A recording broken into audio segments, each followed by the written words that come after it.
Nestled between rows of perfectly manicured trees and the soothing hum of a nearby fountain, the park café was a sanctuary for the city's elite. It was midday, and the café buzzed with life. Waiters in crisp white uniforms glided between tables, balancing trays of artisan dishes and freshly brewed coffee. The air was rich with the scent of warm bread and the faint sweetness of blooming flowers. For most, it was a place of luxury and comfort. But for one man, it was just another day in a life of opulence. At a prime table in the center of the patio sat Victor Hayes, a name synonymous with power and wealth. At 68, Victor had built his empire from the ground up, starting with real estate in his 20s and expanding into ventures that few could even dream of. His sharp navy blue suit and gold-rimmed glasses reflected a lifetime of success. Yet as he glanced at the menu, his movements were slow, almost hesitant. Across from him sat Isabella, his much younger wife. With her jet-black hair and flawless makeup, she looked like she had stepped straight out of a fashion magazine. Her bright red lipstick was perfectly applied, and every inch of her screamed elegance. But her smile didn't quite reach her eyes. She absent-mindedly twirled a diamond bracelet on her wrist, her attention fixed on her phone screen. Just beyond the patio fence, a boy lingered. He was small for his age, his oversized hoodie hanging loosely on his thin frame. His dark eyes darted from table to table, scanning plates and pockets, searching for an opportunity. His name was Ethan, though no one in the cafe knew him. His face was familiar on the street, a kid with nowhere to go, always on the outskirts of conversations and the edges of concern. Victor glanced at his watch. "You're distracted again," he said, his voice calm but pointed. Isabella looked up and smiled, though there was no warmth in it. "I'm right here," she replied sweetly, reaching across the table to place her hand on his. "You know how much I enjoy these lunches." Ethan's stomach growled. He moved closer, his footsteps almost silent as he leaned against the patio railing. His eyes landed on Victor's table. It was the kind of meal he hadn't seen up close in months, a pristine white bowl of soup, flanked by fresh bread and a glass of sparkling water. But then something unusual happened. As Victor adjusted his glasses and picked up his phone, Isabella's hand slipped into her designer handbag. Ethan saw her fingers close around a small vial. She twisted it open with a casual flick, tilting her hand ever so slightly over the steaming bowl. The liquid blended with the soup in an instant, disappearing like it had never been there. Ethan's breath caught.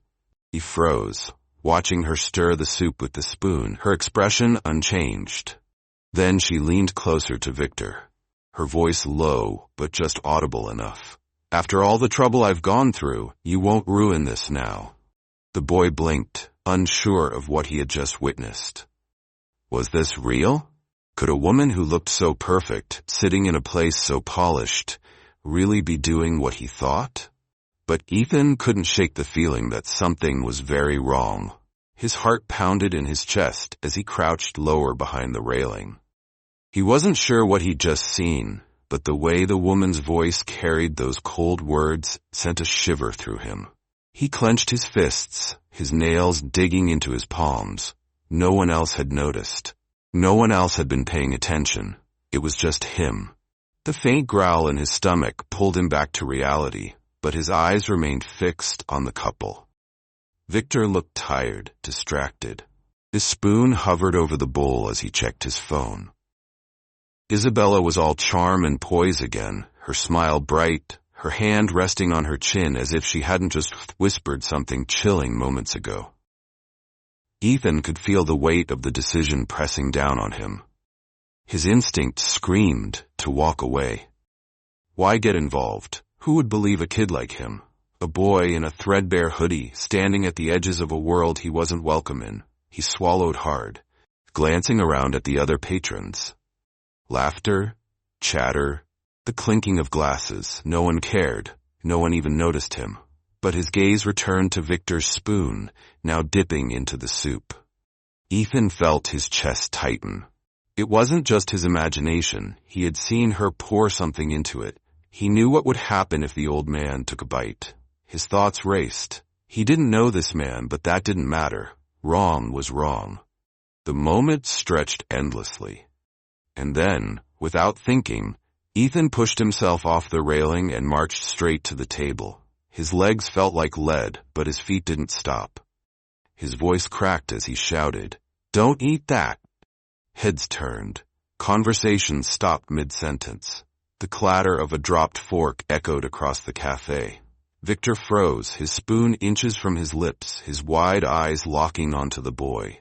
Isabella whipped her head around, her expression hardening. "What did you just say?" she demanded, her voice sharp enough to cut through glass. Ethan didn't falter. His voice was shaky but loud enough for everyone to hear. "She put something in your food. I saw her. Don't eat it." Gasps rippled through the café as every patron turned toward the scene. The silence that followed was suffocating.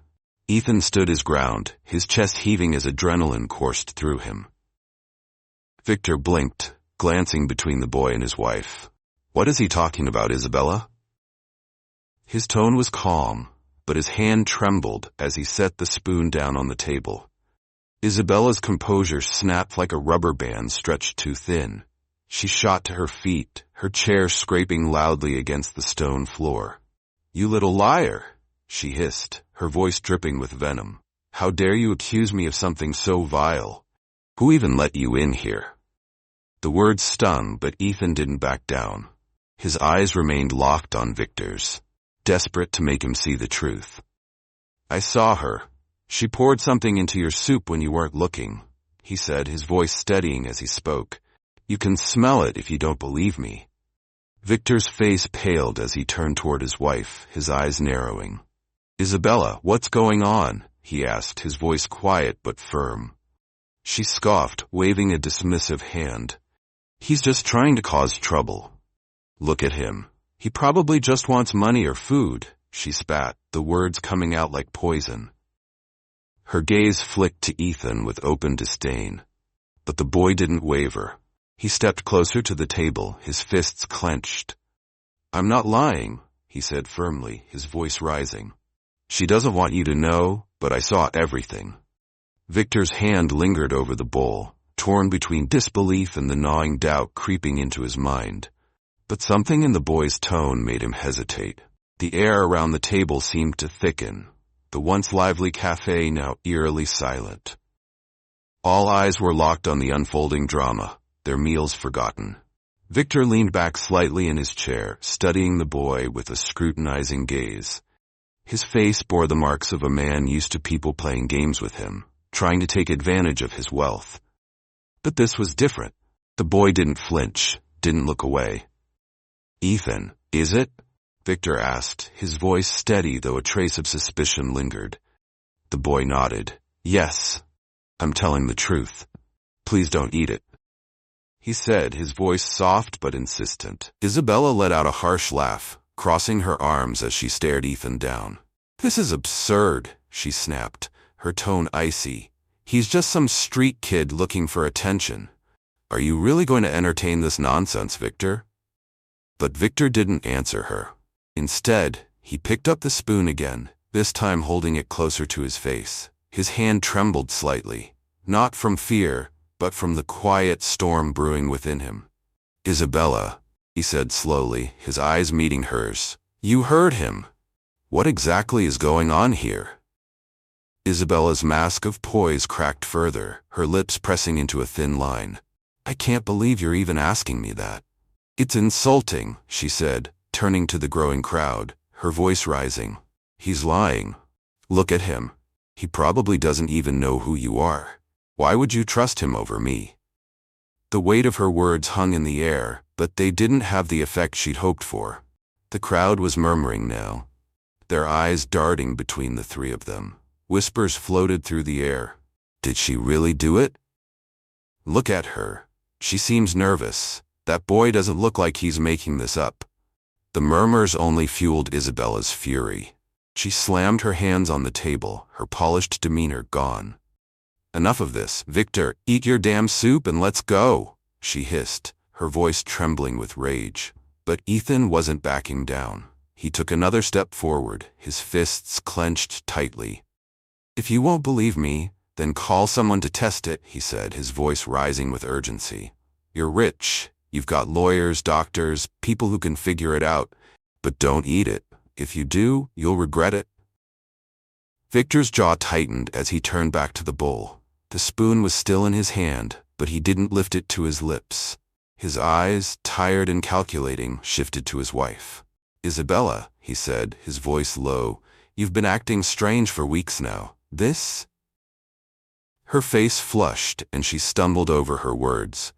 I don't know what you're talking about. You can't seriously think I'd poison me? Victor finished for her, his tone razor-sharp. The crowd gasped audibly, their whispers growing louder. Ethan stood firm, his gaze unwavering. He could feel his heart pounding, but he wouldn't let it show. He'd done what he could.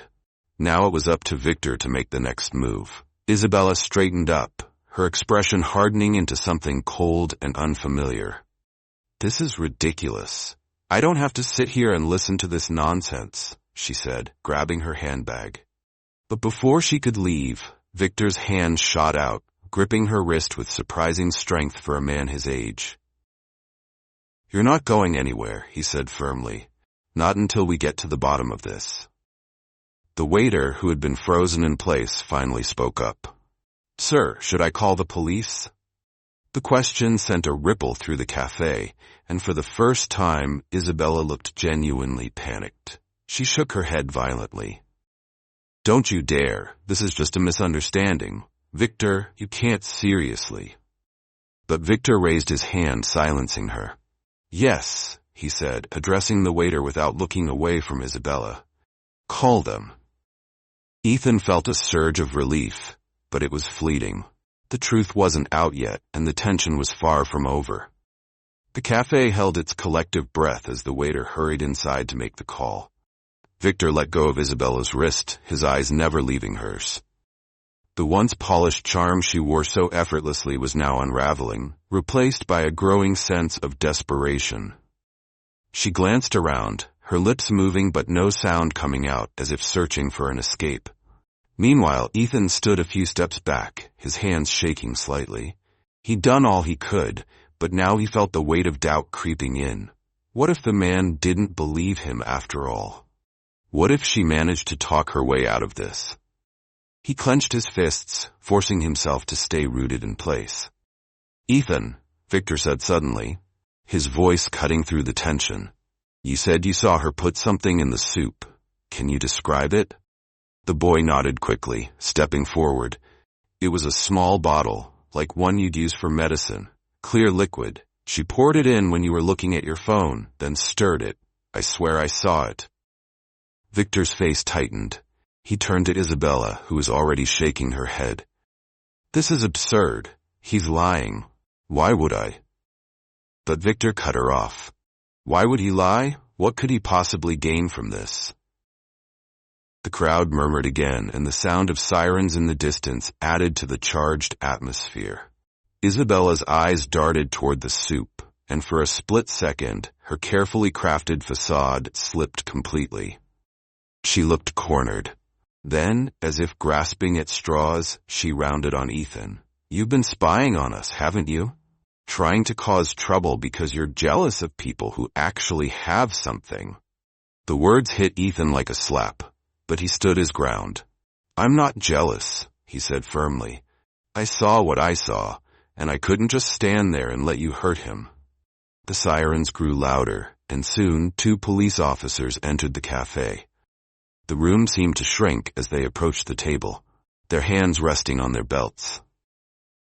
What's going on here? One of them asked, his tone neutral but authoritative. Victor stood, his towering frame still commanding respect despite his age.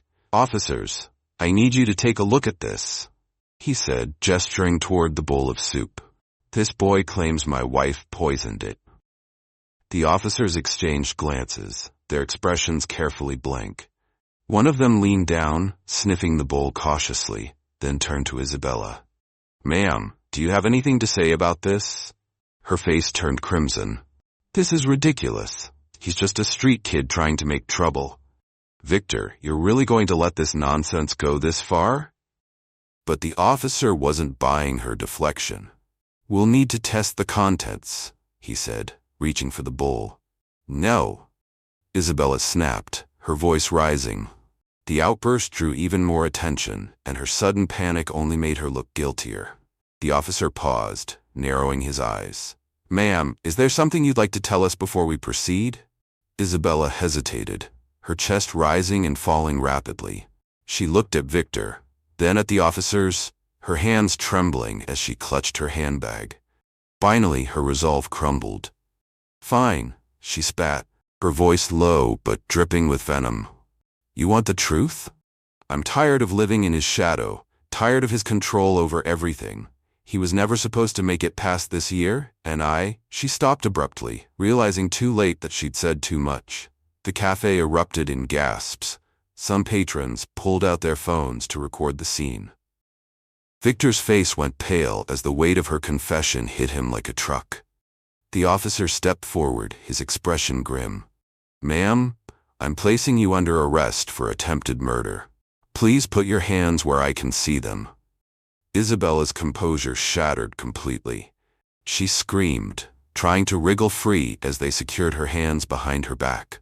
You don't understand. I deserved everything he had. Everything. She shouted as they led her away, her voice echoing through the stunned cafe. Victor sank back into his chair, his hand trembling as he pushed the soup away. For a moment, he said nothing, his face a mask of disbelief and betrayal. Then his eyes found Ethan, who stood frozen, unsure of what to do next. But as Victor's gaze softened, a flicker of gratitude replaced the anger in his expression. Ethan hadn't just saved his life. He'd revealed a truth Victor would have never seen coming.